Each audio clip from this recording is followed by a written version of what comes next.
Assalamualaikum warahmatullahi wabarakatuh. Masuk ke materi pengantar kriptografi. Tujuannya definisi kriptografi, gitu ya, sejarah perkembangan kriptografi, terus kriptografi, kriptologi dan kriptoanalisis, terus definisi algoritma dan kunci. Ini contohnya adalah Caesar-Cipher. Definisi kriptografi. Jadi asalnya itu kriptografi dari bahasa Yunani, itu dari kriptos yang artinya secret atau rahasia, dan graphian artinya tulisan. Jadi kriptografi berarti tulisan rahasia. Ini ada beberapa definisi kriptografi yang dikemukakan di dalam berbagai literatur. Ini ada di dalam buku sebelum tahun 1980-an, menyatakan kriptografi adalah ilmu dan seni untuk menjaga kerahasiaan pesan dengan cara menyandikan ke dalam bentuk yang tidak dapat dimengerti, ya, jadi maknanya tidak ada. Nah, mungkin ini cocok pada masa lalu di mana kriptografi digunakan untuk keamanan komunikasi, seperti komunikasi di kalangan militer, diplomat, dan mata-mata. Namun saat ini kriptografi lebih dari sekedar privasi, tapi juga untuk tujuan data, yaitu integrity, autentikasi, dan kodasi. Ini sejarah atau perkembangan kriptografi. Jadi sejarah kriptografi sebagian besar merupakan sejarah dari kriptografi klasik, yaitu metode enkripsi yang menggunakan kertas dan pensil, atau mungkin dengan bantuan alat mekanik sederhana. Nah, ini algoritma kriptografi klasik dikelompokkan jadi dua kategori, yaitu algoritma transposisi dan algoritma substitusi. Cipher transposisi ini mengubah susunan huruf di dalam pesan, sedangkan cipher substitusi ini mengganti setiap huruf atau kelompok huruf dengan sebuah huruf atau kelompok huruf lain. Ini menggunakan cipher transposisi ini waktu digunakan oleh tentara Sparta di Yunani, jadi permulaan tahun 400 sebelum Masehi. Jadi mereka menggunakan alat yang namanya setel, gitu ya, di gambarnya. Ini jadi di sini pesan ditulis secara horizontal, baris pesan, gitu ya, sini. Jadi ketika pita dilepaskan, maka huruf dalamnya susun secara acak, jadi membentuk suatu pesan yang rahasia. Nah, untuk membaca pesannya, penerima ini harus menaikkan kembali, gitu ya, si pita tadi ke silinder.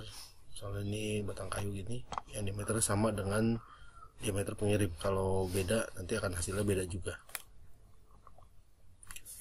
Nah, sedangkan algoritma substitusi ini yang paling awal atau paling sederhana adalah Caesar-Cipher.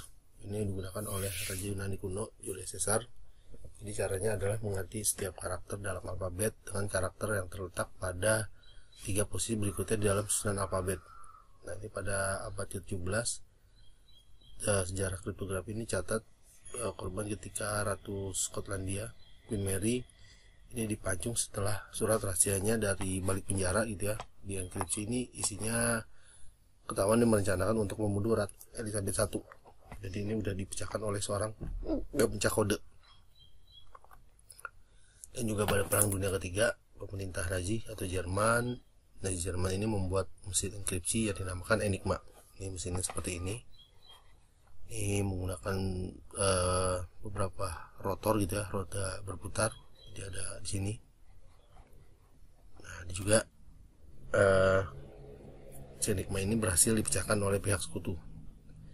Dan keberhasilan memecahkan Enigma ini dikatakan sebagai faktor yang memperpendek Perang Dunia Kedua. Nah, ada kriptografi, kriptologi, dan kriptoanalisis. Kriptologi merupakan ilmu yang mempelajari pengamanan pesan dalam perihal berkomunikasi dengan keberadaan pihak lawan. Ini mengupayakan upaya pesan rahasia tersebut tidak jatuh ke pihak yang tidak berkepentingan. Juga termasuk bagaimana cara membuka pesan rahasia, gitu ya, baik dengan menggunakan kunci maupun tidak menggunakan kunci. Nah, kriptologi ini dibagi dua bagian, yaitu kriptografi dan kriptoanalisis.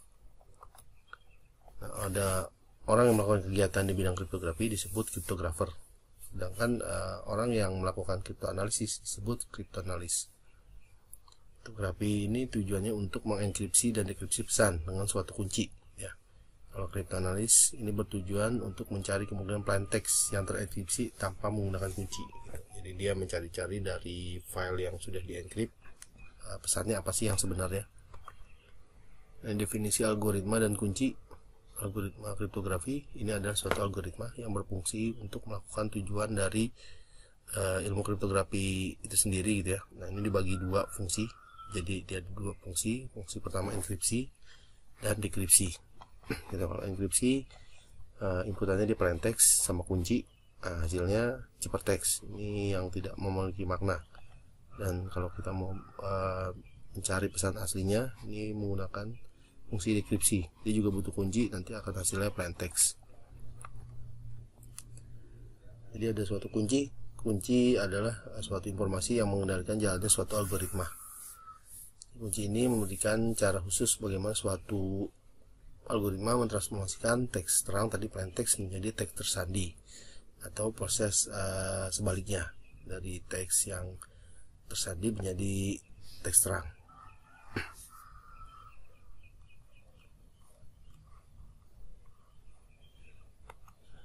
Nah, informasi yang ditujukan untuk orang banyak, tidak mengandung rahasia, ini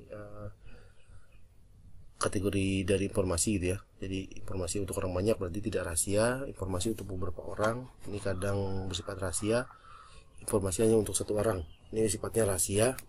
Terus juga ada informasi yang tidak boleh diketahui orang lain selain yang berhak.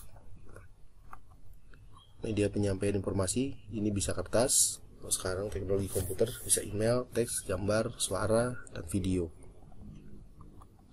Masalah keamanan, ada ancaman keamanan, aspek-aspek keamanan komputer, ada strategi keamanan data, sama komponen kriptografi. Ancaman keamanan ini interruption, jadi data yang mau dikirim gitu ya, di gambar ini dicegat gitu ya, nggak sampai ke tujuannya. Jadi interruption merupakan ancaman terhadap availability informasi. Data yang ada dalam sistem ini dirusak atau dihapus, sehingga jika data atau informasi tersebut dibutuhkan, maka pemiliknya akan mengalami kesulitan untuk mengaksesnya, bahkan informasi itu hilang. Ini contohnya perusakan fisik. Jadi misalnya perusakan hard disk dan media penyimpanan. Misalnya ada juga misalnya pemotongan kabel jaringan. Sedangkan perusakan non fisik ini dapat berupa penghapusan suatu file. Jadi bukan fisiknya, si filenya yang dihapus dari suatu sistem komputer. Ada interception, dia datanya diambil sama orang, tapi sini sampai ke tujuan gitu ya. Jadi ini terhadap suatu kerahasiaan, jadi informasinya disadap sehingga orang yang tidak berhak dapat mengakses informasi tersebut gitu ya, disimpan. Nah, biasanya di sini penyadapan melalui jalur publik gitu ya. Ini istilahnya namanya wiretapping dalam wired network, jadi menggunakan kabel atau media transmisi datanya. Ada juga modifikasi. Modifikasi berarti ini ancaman terhadap integritas, jadi datanya itu dirubah dulu baru dikirim ke orang. Jadi orang yang tidak berhak berhasil menyadap lalu lintas informasi yang dikirim, terus dia kemudian mengubah gitu ya, sesuai dengan keinginan orang tersebut. Misalnya di sini mengubah ada record data suatu tabel pada file basis data. Fabrikasi ini berarti dia tanpa inputan gitu ya dari si pengirim, dibikin sendiri. Ini terhadap ancaman terhadap integritas. Jadi orang yang tidak berhak ini berhasil meniru atau memasukkan informasi, sehingga orang yang menerima informasi tersebut menyangka bahwa informasinya itu berasal dari orang yang dikehendaki oleh si menerima informasi. Jadi contohnya ini dilakukan adalah dengan meniru dan memasukkan suatu objek ke dalam sistem komputer. Nah, aspek-aspek keamanan komputer termasuk confidentiality. Ini merupakan usaha untuk menjaga informasi dari orang yang tidak berhak mengakses. Ini biasa berhubungan dengan informasi yang diberikan ke pihak lain. Integrity ini keaslian pesan yang dikirim melalui jaringan dan dapat dipastikan bahwa informasi yang dikirim ini tidak dimodifikasi oleh orang yang tidak berhak. Availability, aspek availabilitas berhubungan dengan ketersediaan informasi ketika dibutuhkan. Ya, jadi sistem informasi yang diserang atau dijebol ini dapat menghambat akses ke informasi. Dan juga non-repudiation ini merupakan hal yang berhubungan dengan si pengirim. Jadi pengirim tidak dapat mengelak kalau dialah mengirim informasi tersebut.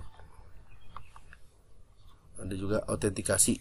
Ini agar penerima informasi dapat memastikan keaslian pesan.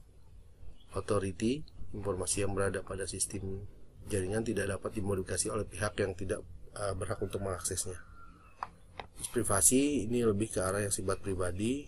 Access control ini berhubungan dengan cara pengaturan akses ke informasi. Misalnya ini RWX ya.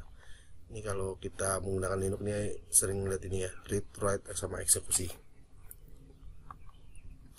Komponen kriptografi, dia ada plain text, ciphertext, sama kunci tadi ya. Plain text itu berarti teks yang asli yang ada maknanya bisa kita baca.